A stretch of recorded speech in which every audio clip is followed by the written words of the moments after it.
hindi na nakapalagpa ang nakatalang rank 4 most wanted person provincial level ng hainan ng warrant of arrest sa kasong statutory rape sa Puerto Princesa City, Palawan.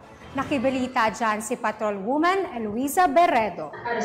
Isang 23 anyos na magsasaka na nasa talaan bilang rank number 4 most wanted person sa provincial level. Sinilanaakit na sospek sa pangalang alias Chamo, residente ng barangay San Jose, Roxas, Palawan, na arestong sospek sa mga personnel ng Roxas Municipal Provincial Station katuwang ang Police Station 1 noong ika-19 ng Abril taong kasalukuyan sa barangay Santa Monica, Puerto Princesa City sa pamamagitan ng warrant of arrest na inisyu ni Honorable Judge Emmanuel Q. Artazo ng Regional Trial Court Branch 14 Family Court Taytay dahil sa kasong statutory rape by carnal knowledge. Samantala, wala namang inalaang piyansa ang hukuman sa kaso nitong nabanggit. Ang kaso ni alias Chamo ay sumasailalim sa patuloy na pagsisikap ng mga otoridad sa bagong Pilipinas na tugisin at panagutin ang mga itinuturing na banta sa kaligtasan at kaayusan ng komunidad.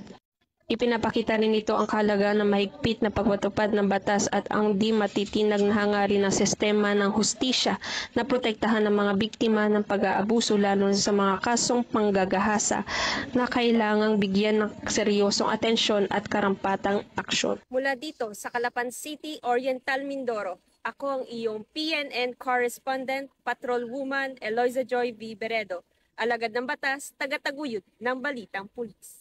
Maraming salamat, Patrolwoman Berredo.